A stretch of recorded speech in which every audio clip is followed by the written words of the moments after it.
pitch this time. Yeah, we got it off. We're getting better at this. Getting better.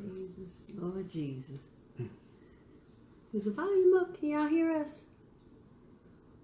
Hey, Duran. The volume's up. What's up, Duran? Okay. What's that? Erica. Hey, Erica. Tyler. Hey, Tyler. Hey. Thanks for joining us, Erica. She is a nurse and she may be speaking with us too. Hey, Fred. Hey, Britt. Hey, y'all. What's happening? I just want to know, did y'all like wait and then y'all had y'all little thing set for 5 o'clock? I mean, just humor me or at least act like, you know, that was the case. Oh, by the way. Go ahead and lie. Just want to show my shirt for the day. Just show my shirt for the day. In case y'all didn't notice the necklace and the earrings and Mark Anthony. Yeah. Okay. Sorry. Hold on. That's important. They care about what kind of shirt I'm wearing.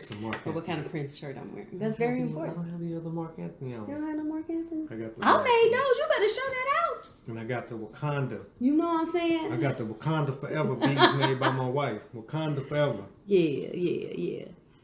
It was sent a notification. Is it you following us, Brittany? Mm-hmm. Hey, Greg. What's up? You got yours said, see, y'all so cool. Y'all everything. Waiting on my producer, but she might be showing up a little late today. Yeah, so, you ready? Or you want to hold off like 2 more minutes? I'm ready. My heart beating real fast, y'all. Why are you looking at me? Because I love you. I can look at you talking. You're the smartest person I know, so when you start You don't talking, know a lot of people. I know a ton of people.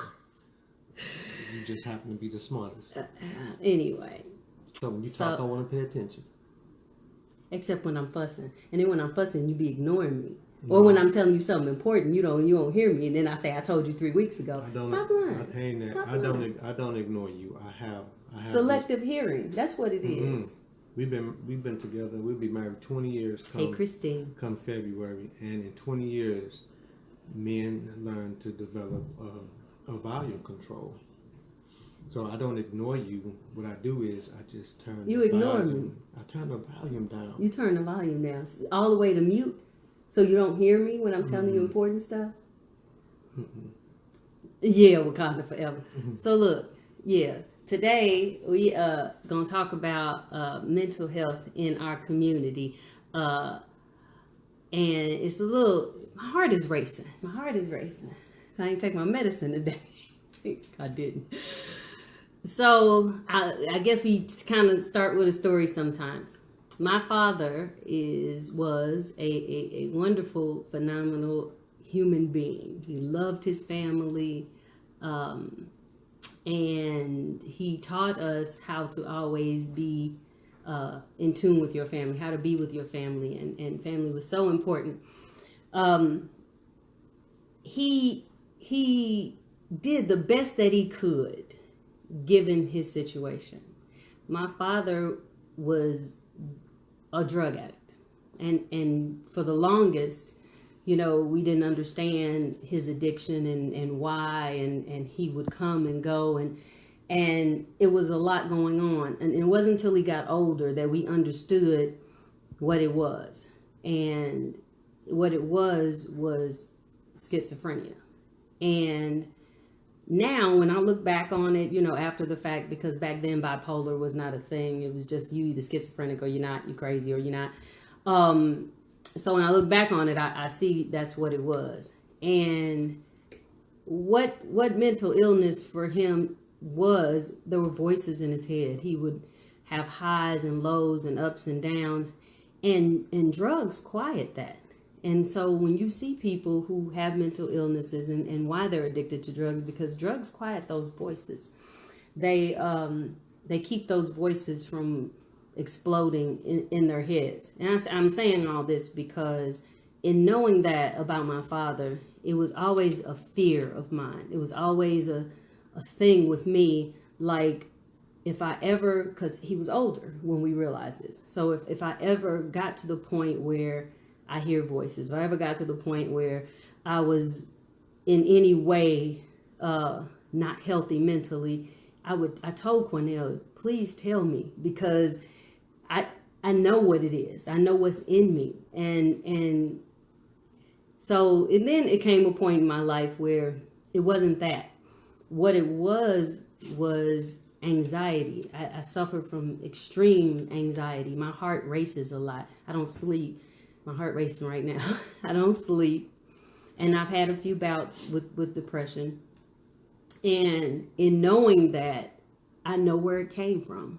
And so I say all of this because it was difficult for me to be able to tell people that, hey, I'm not good today, or tell my husband this ain't the day. It was difficult for me to go and get medication, for it, and to not feel like I was crazy, or not feel like, that I wasn't normal. And the thing is, in our community, we suffer from PTSD daily. When we see what's happening right now with people, young folks being killed on a regular basis, where we at in our government, just right now, these are traumatizing times, and we need to really understand that when your heart is racing and you have anxiety, that's something. When you feel like you don't want to get out of bed, that's something. And if you find yourself smoking weed every day, or drinking every night, or doing something to calm yourself that is not natural, then we really need to look at our mental health and not be afraid to address those things. Baby, you want to say something and I'll take a breath, or you want me to keep talking? No, I can't do it, because I know you got a lot to say on the subject. I got a lot to say. But what she was hitting on, we self-medicate in our community a lot. Mm-hmm. We think that these are the ways to fix whatever our issue is, because it gets us through that moment. But what we don't think about is that there's going to be a moment tomorrow, and then the next day. Your mental health is precious, and you need to properly deal with it. And it's kind of like, if you all heard the term scar tissue.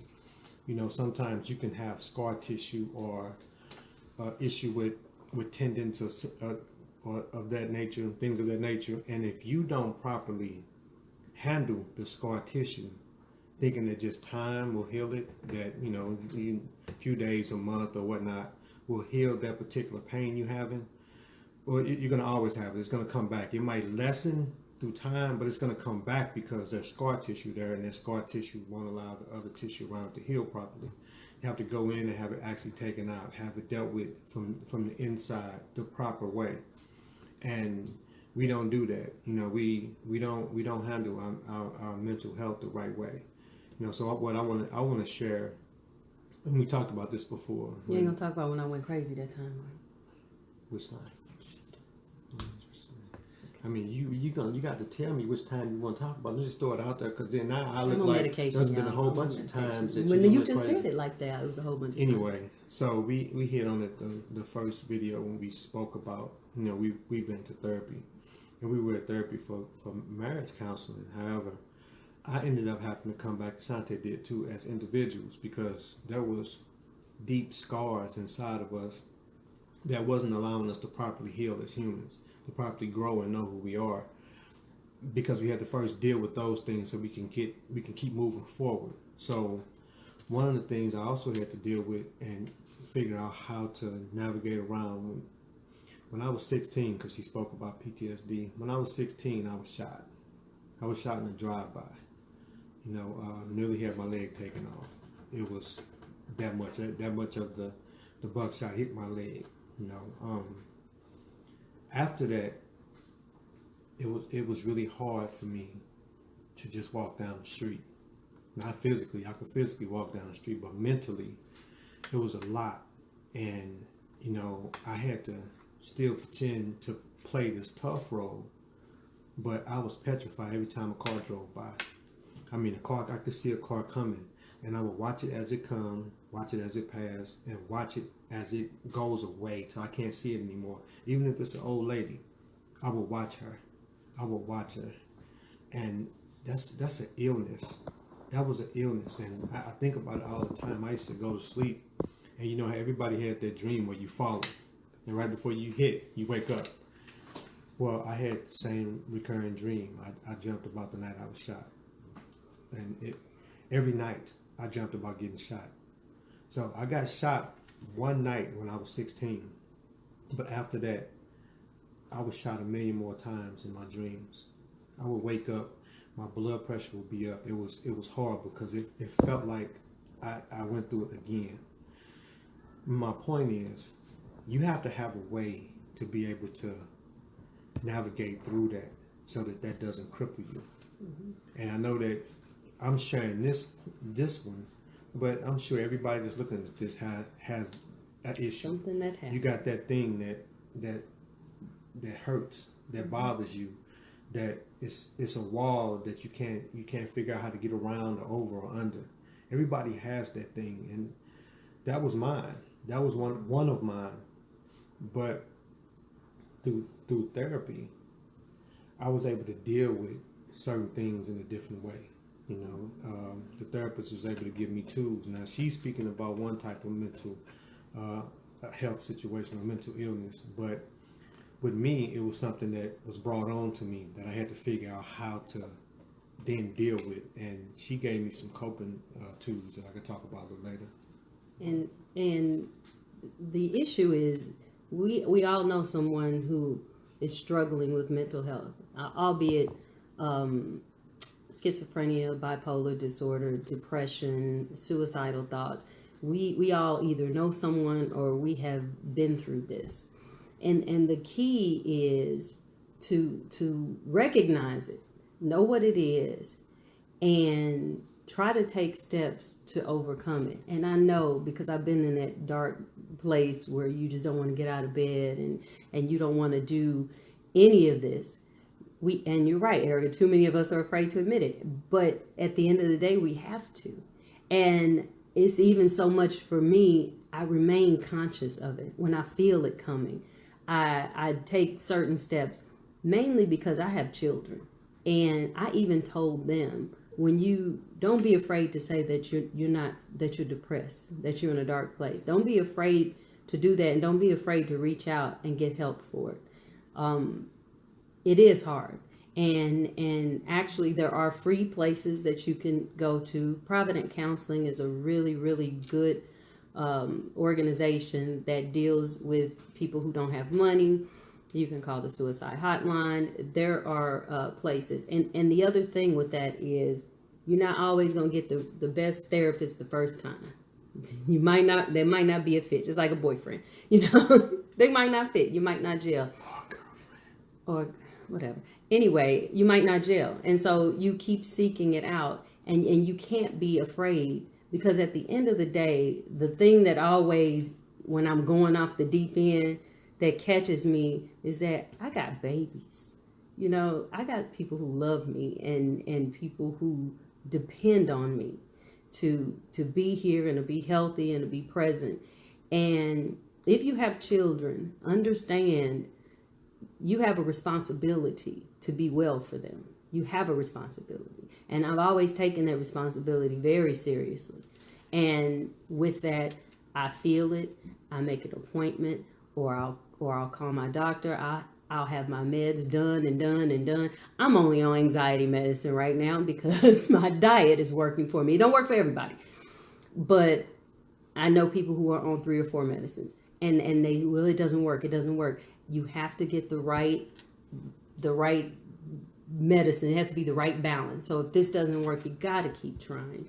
And you got to stop being afraid to say, I have a problem. I'm not happy.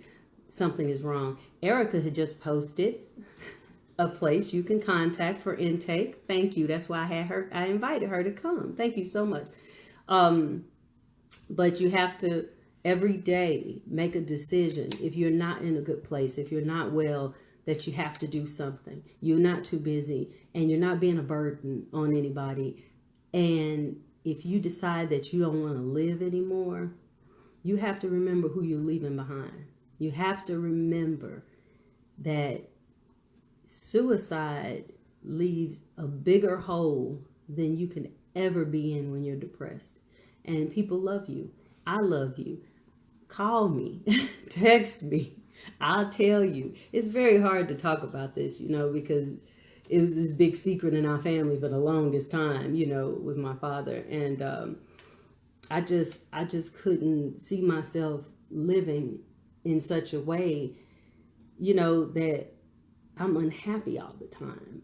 I'm never satisfied. I'm never, no matter what happens, I'm in this place. I got babies, and I had to, and every time it was always, I got kids. I got to get up every day. I got to, do what's necessary for them. And it's been a struggle, and Cornell has been very cool about it. But I was always upfront with him. I was always upfront. Like, look, I'm crazy, y'all.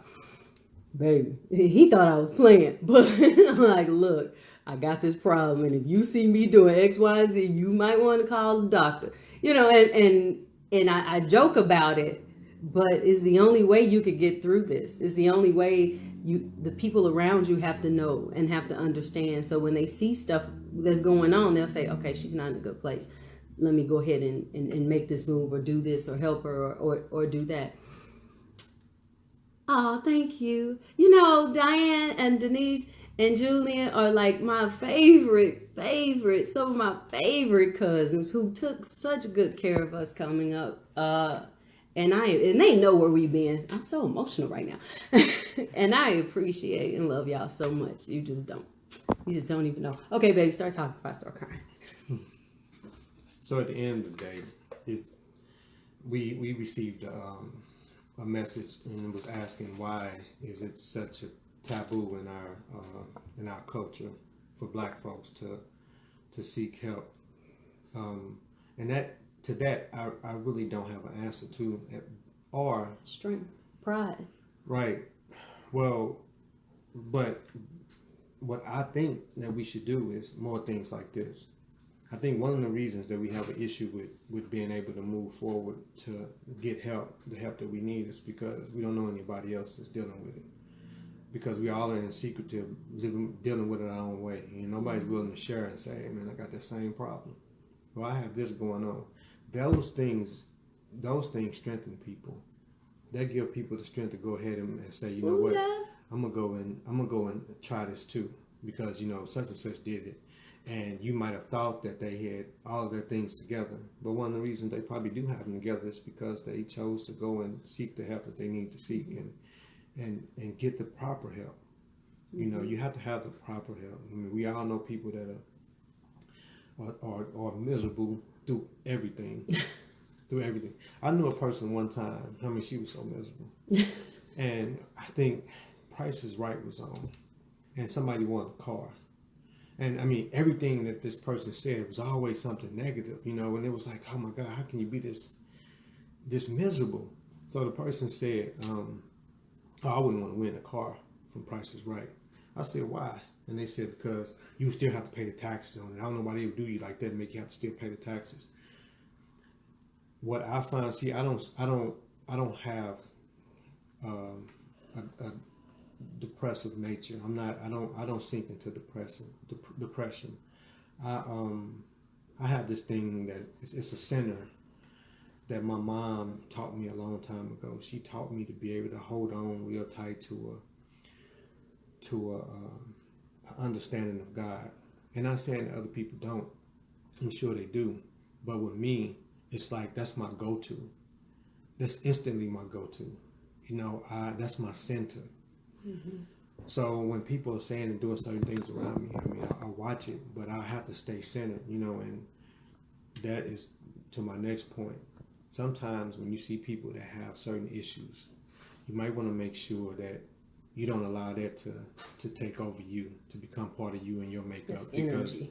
That energy will ultimately affect you if you're not strong enough to fight that off, So the reason I brought up the analogy with the person, when that person was talking about not wanting the car, well, that's a person who would deal with the glass being always half empty.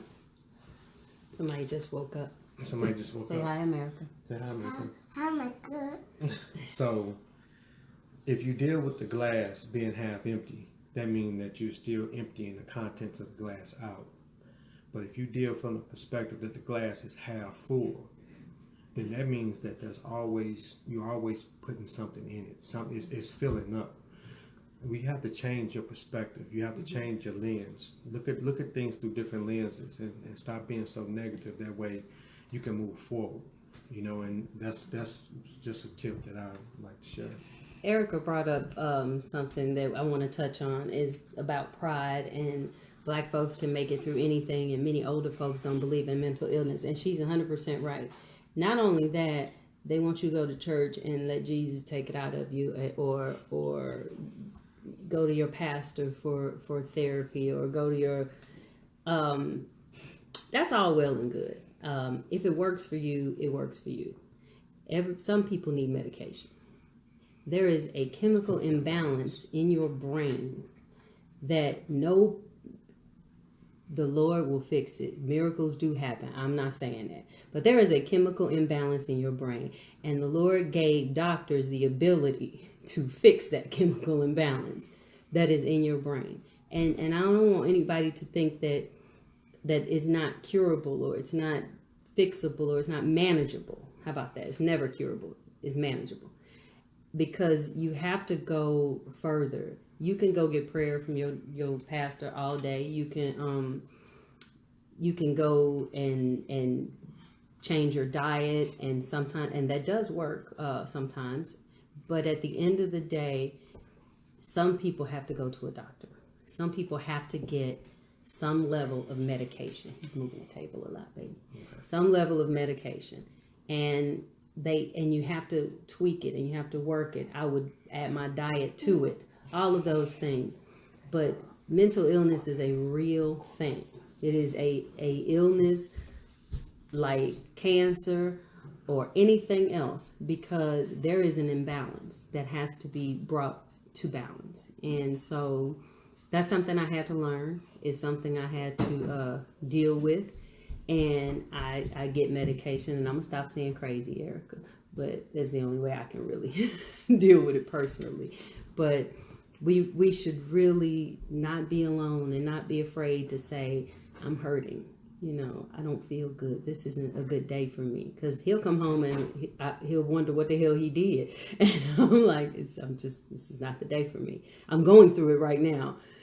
At the wrong time too. I got finals this week, but it's not the day for me. And I work through this the way that I work through it, and he does exactly what I need for him to do, because I told him, I need for you to leave me the hell alone, or I need for you, to just do X, Y, and Z, and he does it. And we have to be very, very diligent with the people we love, and tell them what you need, and tell them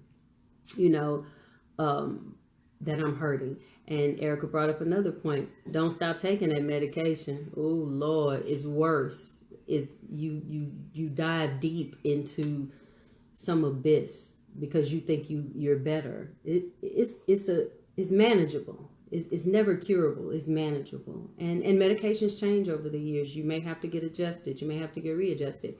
But understand that this is not uncommon, and it is not something you should be ashamed of, and it's not something that you should not take on, because your family loves you, because you have a responsibility to your children to be the best you that you can be. And I love my father very much, and it is sad that it took so long for him to come to grips with the fact that this is his life. I thank the Lord that when he died, he was there. He was at a point where he understood that he had these issues, and he stopped doing drugs, and he started living a better life. I thank the Lord for that. I wish it was sooner. And what I never wanted to do was be someone who let that take over them. and I'm very controlling. I like to be in control, and I never wanted that to take over my life. And I tell my children all the time, and I worry for them all the time for, just in case, because it's a gene. It's you pass that down, and if you're going through this and you have children, you have to understand that not only do you have to be the best you have to ensure that your children understand that if they are in a bad place, what it is. So anyway, I think we about to be out of time in a minute. Thank y'all for listening. I'm very emotional right now. Well, I also wanted to share this on the back end. Shonte spoke about this as this being something she has to deal with. This is her issue. This is our issue. And we need to take that on to us families. And you have a family member that is suffering from anything. The way they able to help get them through it is that if you're present, if you choose to be a part of their life, be present, help out, understand the different roads and the turns that are being taken or have to be taken in their day, so you can help assist with that. Again, we all have something, and you have to properly understand what that something is, so that we can all move forward. And again, I believe that sharing who we are as individuals help us leapfrog through this thing called life. Electric word, life means forever. That's a mighty long time. But I'm here to tell you. Okay. And we can't go through a life without a Prince song to come up in the middle of our conversation. Wait till you see next week's outfit. I could do this all year. Go ahead. I'm sorry. But seriously, don't be afraid to go and get that help. Don't be afraid to go and talk to a counselor. And another thing too, with counseling, it's really comfortable. And what makes it so comfortable is that person don't have a dog in your life's race, which means that they're not going to judge you or look down on you or anything like that. That person is gonna give you some honest information from her perspective as somebody that don't know you from Adam. And she might even give you the same information that 80 other people in your life have given you that you refuse to take, but the fact that it's coming from somebody else, now you hear it. So go and seek counseling so that you can hear what you need. Merry Christmas, LJ and Jeff. And since we got a couple more minutes, thank you, Erica, so much. Hey, CJ. Thank you. CJ is an awesome dude. He has struggled with the same issues, and he has a mild form of Asperger's, and he is really dealing with it and being open with it. And I love my baby. I love you so much. I just want to say that. Hey, Lonesome. I'm trying to go up. Hershon, Shell, Terry, Amy, Darlene, Cheetah. Can I call you Cheetah still? Ooh, I said that. Marcia, Mary Rose, Scott, all y'all that I'm looking at. Anyway, so I don't know what next week is going to bring. I'm going to Tennessee this weekend, y'all. I'm going to be back by Sunday, but I'm going to Tennessee to shop. Who goes to Tennessee to shop? There's this place called Give Me Five. Look that up. Anyway, we can get everything for $5. So that's what I'm doing this weekend. What you doing next weekend, baby? I don't know. I'm gonna be lost until you get back. You're gonna be hungry till I get back. I'm gonna be hungry and lost. I'm gonna be wandering around, starving and lost. Yeah. Just one day. Okay. So one more thing, since we got a little time. Love you too. So I'm gonna share this too, and I don't want. The last thing that I want to ever be is that person that want to hit you with the Bible all the time, or to be super religious. Hey, Lonesome. He said he love us. Love you too, we miss Lonesome. you. We really do miss you. We really do. But check this out. So, I find that God is incredibly awesome in my life, which can probably also help some people with certain issues that you have if you really get a relationship, your own personal relationship. I ain't talking about going to church every Sunday, because that ain't your thing, but God is right there with you every day. So, I work with my hands, and sometimes there are some things that are physically impossible for me to do. Yet I'm trying. I mean, oh my God, I'm trying. And then I would step back and say, okay, God, show me. Because that's how I talk to God. I'm like, go ahead, show me, man. And How you know he a man? Go ahead. See, that's what I'm talking about right there, boy. Right there. But I say, go ahead and We show miss you me. too, Amy. And I promise you, I will find a way to configure the things around me to twist and pull it a certain way to make it work. I mean, it happens every time I go ahead and say, you know what, go ahead and show me. Go ahead and show me. You know, I'm putting forth the work, so go ahead and show me. And once I exhausted everything I can physically do and I ask, he'll show me, you know. And with that, because I want to add, there's a bird. It's called the wrenbill bird. Really? It has a hooked bill. The bill is hooked to the right. It's not hooked up or down. It's hooked to the right. We could go so many places with that, but I'm gonna leave it. But listen, no, seriously, it's hooked to the right. This bird is New Zealand. It's only in New Zealand.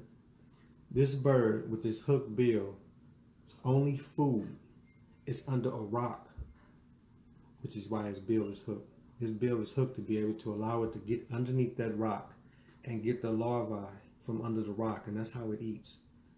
And you know, in that, my point is, God is awesome, and He'll make a way. You know, He'll make a way for you to be able to get that one thing that you have to have. So, you know, not to beat you up with the Bible and God, but for me, that's my way. It is.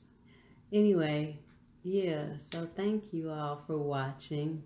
We still working it out, working out the kinks. We love y'all. If you need help, I'm gonna post some numbers. Thank you, Erica, for posting what you did, and we'll post some numbers. If you are looking for counseling, if you are interested in having a conversation with us, you know where we at. You know how to get in contact with us. Thank you very much for your moment. You got something you want to say, baby? Other than thank you and we love you. Thank you. Did we miss saying hi to somebody? We got everybody. Okay, thank you. But hey, please contact us and give us suggestions or questions or something that we get a lot too. Thank y'all. We get a lot, but you know, just throw some stuff out there and let us work it in so that we can ask the people and we can leapfrog through this thing called life together. I like that. Leapfrog through this thing. Electric word, life. It means forever, and that's a mighty long time. Say bye, America. Bye, America. Prince. Bye.